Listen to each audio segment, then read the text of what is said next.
Keep moving forward. That's all we can do.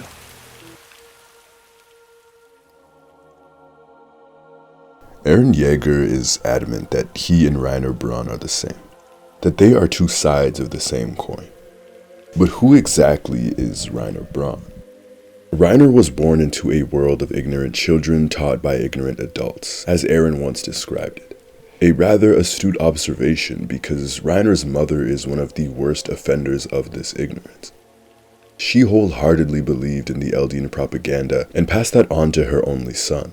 Ingrained in the two of them were the ideas that they were descendants of devils, which is why they were abandoned by Reiner's father. It's why they are segregated from the rest of the population. Reiner's mother spent so much time loathing the blood that ran through her veins, the thought of it even bringing her to tears. So, like any child would, Reiner made it his life's goal to bring a smile to his mother's face. The only way to do that is to make them honorary Marleyans. That would give them a sense of worth and belonging and the freedom to leave their town and maybe to even bring their father back. That would become Reiner's dream. Marleyan indoctrination is disturbing. As warrior candidates, these Eldians are forced to memorize and recite speeches and oaths as part of their subservience to Marley. When Falco steps out of line for a second, Reiner threatens to inform him for speaking ill of the honor of inheriting one of the 9 Titans. Getting informed on means that without investigation, the individual's entire family becomes Titans to be dropped out of a plane. That is the threat that looms over their heads if any of them dare to step out of line. That's what will happen if the warriors fail their mission. Falco then recites this speech, calling his own blood wicked and promising to devote himself to Marley forever. This indoctrination runs incredibly deep, with multiple components. There is the physical punishment of being isolated and segregated from the rest of the civilians. Being treated as less than human means that they aren't even normally allowed to speak to other Marleyans. We see that in the way that Colt responds to Zeke being able to talk to the other officials. But most of all, it's the mental torment that affects these people the most, regularly getting called all types of insults, descendants of pigs, devils, etc. Their lives were constantly hanging by a thread. Threatened by Eldians who are turned into Titans in front of their very eyes. For Reiner's case in particular, you add all of these different elements and the fact that the one common trait that Reiner has is that he is overly honest. Reiner is a prime and easy candidate for propaganda, and it doesn't help that his mother is adding fuel to the fire. This is the most untainted version of Reiner Braun, the purest, most authentic version of him until he becomes a man. This awkward, loyal, hardworking, overly honest kid is Reiner Braun, a kid who desires to save humanity. The very first crack in Reiner's already unstable identity comes before he is set to take off to Paradis, where he decides to visit his father, and his father abandons him and his mother once again for their devilish blood. Because of this, a part of him felt useless, as one of his key points for motivation was to reunite his family. Despite this, Reiner continues to move forward, saying that though he might not have a father, he is still the chosen warrior entrusted with the Armored Titan. He will still become a hero. The second crack in Reiner's identity comes on the island, when Marcel reveals to Reiner that he wasn't actually chosen to become the Armored Titan based on his own merits. After these two events, Reiner can no longer see himself as somebody useful. He is desperate to be someone, to do something that will change his situation. And so Reiner looks inwards. Of their group, Marcel was the clear leader of the band, physically the strongest of the 4, and the older brother figure. He was the one who helped Reiner when Porco attacked him, and on the island, Marcel ultimately sacrifices himself to save Reiner. And what's fascinating about this scene is that Reiner's thoughts are then bolded on the panel. While Marcel has sacrificed himself, this kid who plans to be the quote, hero who saves everyone, is running away in the very same panel. This is a reoccurring theme. Reiner runs away from the Titan here, he runs away from reality when he becomes a soldier, he then tries to run away from facing down his very actions. This is a character trait that persists with the Armored Titan. Reiner just went against everything he was supposed to be in a split second. But Marcel was a hero. because a true hero is somebody who sacrifices even their own life to save others. Reiner ran away, and Annie blames everything on him. She beats Reiner to a bloody pulp and pleads for the armored titan to just die. And he does. This is the moment when Reiner loses whatever personality he had, and he adopts his very first personality. He tells Annie that Reiner's dead. If you needed Marcel, then I will be Marcel, he says. Reiner is abandoned by his father for his blood twice, and his mother never looked at him or valued him until he became a warrior. Before that, she only looked at Reiner with sadness and regret. And now he learns that he wasn't even chosen to become the armored titan. Reiner's identity is completely shattered at this point. He has no reason to believe that Reiner Braun is enough to become a hero. No reason to believe that he has inherent value. So he adopts other identities so that he may one day fulfill the dream that will grant him that validation. His thought is that Reiner Braun will be enough if he saves the world. The only confidence he hopes to gain in his identity is conditional. So Reiner becomes the leader of their group, still armed with his personal goal, but also adding Marcel's ability to lead and to influence, has the three of them take down Walrose, eventually adopt the stories of others, and it's his idea for them to join the Scouts. Reiner's desperation can tug on the one thing that Annie and Berthold desire most, their lives and the safety of their families. Not only does he become Marcel mentally, but he packs on all this muscle to take on the role that he is playing physically. What's most alarming here, and the art highlights this, is how young they were when this all transpired. Using Reiner as the focal point really illustrates how young they were, because Reiner's physical change over the 2 years that they were hiding in the walls is so drastic. They were 12 years old when they took down Wall Maria. 12 years old. Literal children when they were chosen, changed, and corrupted. Reiner's face and his body have changed so much when you compare him to the way he looked at the beginning of this flashback. This kid whose gun is comically larger than his body is the same kid who was tasked to save the world. As a soldier, Reiner is forced to face down his contrasting beliefs. On one hand, Reiner the warrior is tasked with slaying the Eldian devils, but as a soldier, he finds people who are just like him. People who desire to save humanity, who have dedicated their hearts to it. He finds Eren, who seeks his guidance on how to be just like him, how to be mentally strong, how to keep moving forward. Reiner meets Connie in Historia. He meets Marco.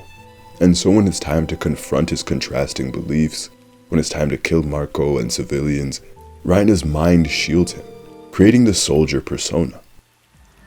Why is Marco being devoured? Reiner's mind cannot fathom the horrors that he has to commit. He can't be the soldier and the warrior at the same time. The guilt is way too much. It's too heavy.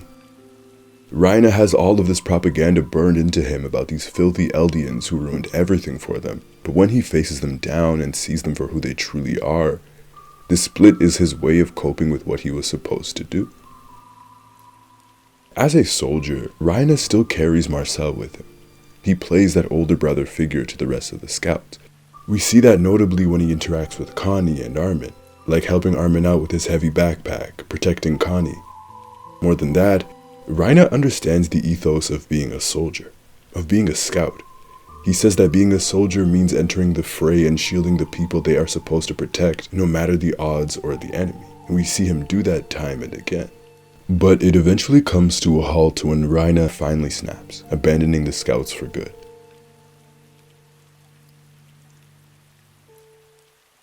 Where Reiner truly comes into his own as a character is after the time skip.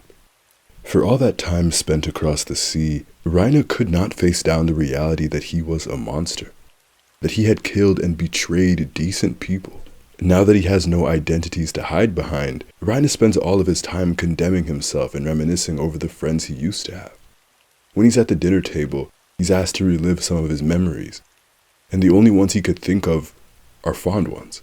These were people he truly befriended and bonded with, friends that appreciated him and valued him. The very things he was searching for internally, he found on that island.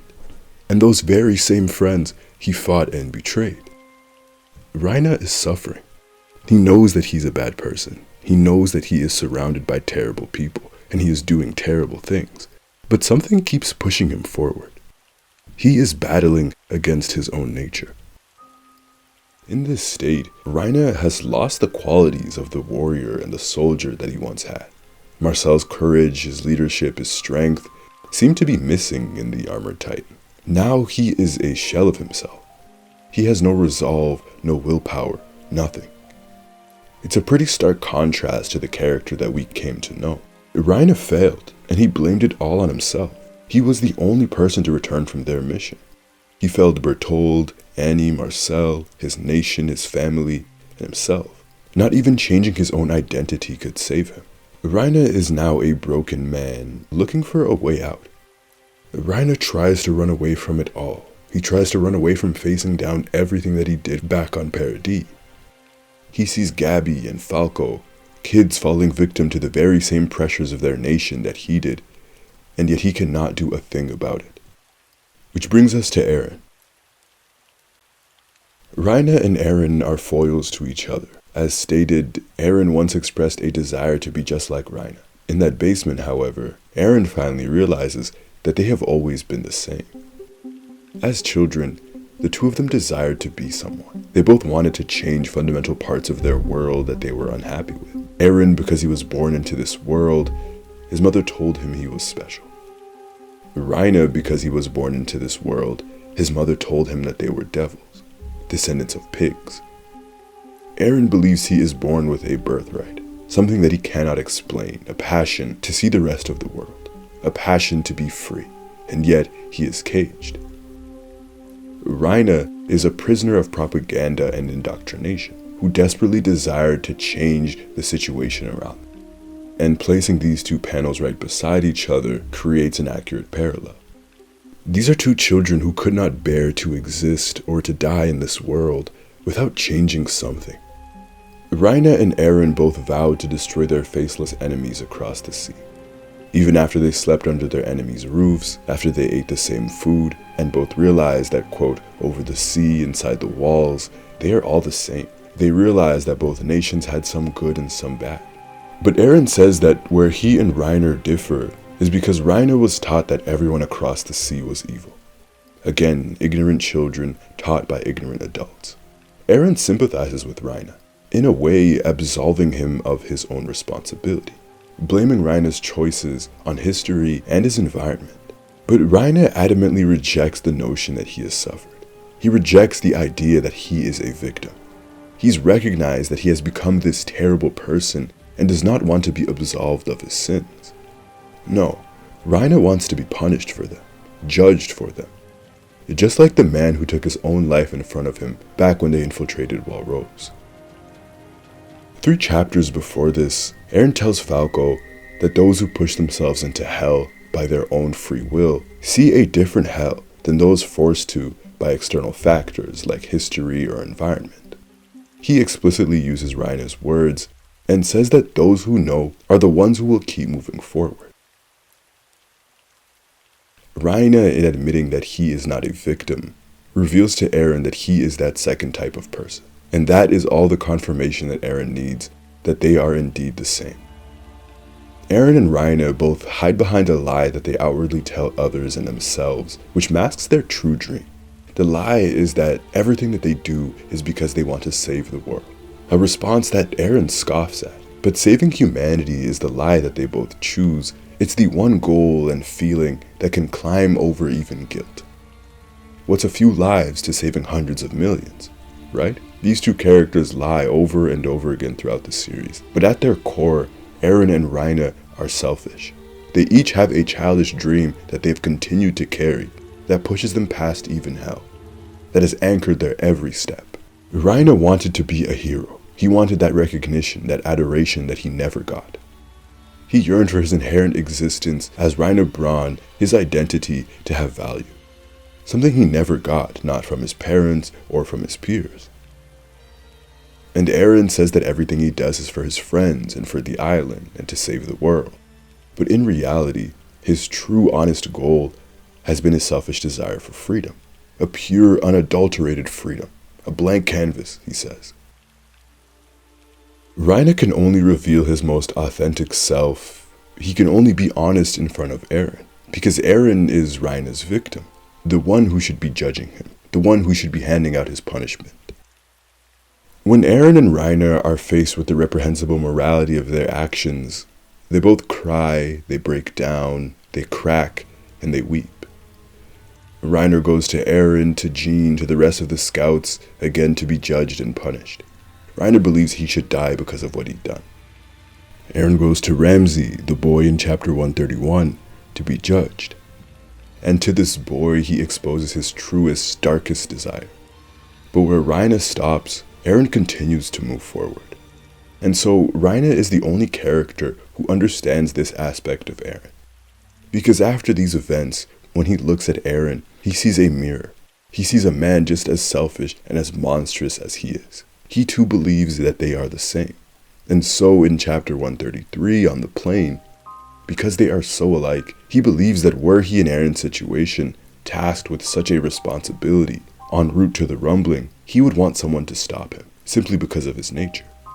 They keep moving forward because they've seen something beyond that hell. In that basement, Reiner finally lets go of that lie that he's been telling himself for over a decade. He confronts this selfishness, and again he wants to die because of it. But this story won't let him off that easy. Reiner won't let himself off that easily. So he has to rebuild his identity. Every time Reiner uses that justification of becoming a hero, of saving the world, you can see it in his face now. How embarrassed he is to have such a childish desire bring him this far. Now Reiner can atone. In chapter 127 at the campfire, Reiner takes full responsibility for the horrors that he spearheaded on that island. In front of Jean, he wants to be punished and he accepts any consequence. In front of Annie, he does the same. Reiner must atone with his body, nearly dying to protect Annie, Gabby, Connie, Falco, and the other scouts when the occasions arise, just like at the campfire or when taking down the Jaegerists. Marco got eaten because of me. Annie was only following the orders I was giving her. But most of all for Reiner, his most remarkable transformation is the way in which he views saving the world and being a hero, which has been one of the main themes of this story. Yelena provokes everyone prepared to fight Eren, because at one point in time, they all once believed that they were saving the world. Save the world. Are there any words sweeter or more alluring? She says. You give yourselves to the sublimely exciting idea that you will save hundreds of millions of lives. You gulp it down to wash away all the hatred you felt in the past. In chapter 133, Connie struggles with the fact that Samuel and Daz, former scouts turned Jaegerists that he killed, called Connie a traitor, while they claimed they were saving the world. But it's Reiner who uplifts Connie and Jean, telling them that even if they won't be redeemed, they must still keep moving forward. In this series, morality gets thrown out the window rather quickly for all parties involved, because everyone has subscribed to the idea that saving millions will redeem you from the hundreds or the thousands you've killed. The glory and the pride that you will feel will be worth it. The story ultimately argues that chasing down heroics at the cost of your humanity won't bring you anywhere. Reiner is the prime example, that it's just not worth it. But instead, to truly save humanity, they must be willing to sacrifice. I'm sure that Jean nor Connie ever thought that saving the world meant fighting alongside the man who killed their best friend, the man who let Marco die such a gruesome death. To save humanity means to save even those who wish to kill them. This story is adamant that those who will save humanity are going to be the ones who are doing it for the right reasons. So for Reiner now, there is no warrior, no soldier, no Marcel to hide behind. There is no more hero. Reiner has to face himself, accept what he's done, and craft his identity into someone he can actually bear to be. Someone who doesn't want to die. It won't be a person that he is proud of, but it has to be a person that he can bear. Reiner, in accepting that and pushing Connie and Jean to save the world, has finally stripped down every notion of the man that he once was, including that dream, that selfish desire. Reiner continues to move forward under the belief that his mother and all of Liberio have already perished. So Reiner does all of this knowing that he won't get the praise and recognition from his peers that he once desired. He won't get the validation from his mother that he once desired. He does it knowing that he will never be redeemed. He has nothing and no one to save, and yet he does it anyways. And he encourages the others to try and save the world as well. Reiner doesn't want to run away anymore. This is what atonement looks like. Reiner has finally become a hero. Reiner, as the armored titan in the final battle, throws his body around, and he truly becomes humanity's shield. He was a massive help in defeating Eren and wiping out all of the titans and all the titan abilities. As the story nears its conclusion, Reiner is pleased to see that his mother is still alive after all. And he greets her with a look of childish disappointment. For the final time, Reiner has failed. He's no longer a warrior or a titan. He can't save his mother anymore, and he tells her this. He isn't the armored titan anymore. He's no longer a warrior. His mother embraces him anyways, and she apologizes for everything. The root of Reiner's greatest identity issue was the lack of validation he had received for being himself. And you contrast that to when Eren was born, when his mother told him that he was already special because he was born into this world. Reiner never had that. And so he felt that he needed to become the warrior in order to make his mother proud, in order to make her even see him. He needed Marcel, the leader, to become the hero, to become a soldier, to save the world. But with this small step, starting with his mother's validation, because everything always begins with the parents, Reiner can finally begin to heal and accept who he is. Reiner Braun can finally exist for once in his life. Reiner has suffered a lot, a suffering that he feels is deserved. But regardless of it all, and even 3 years after their final battle, Reiner has no choice but to keep moving forward. This time, though, for peace. In order to atone.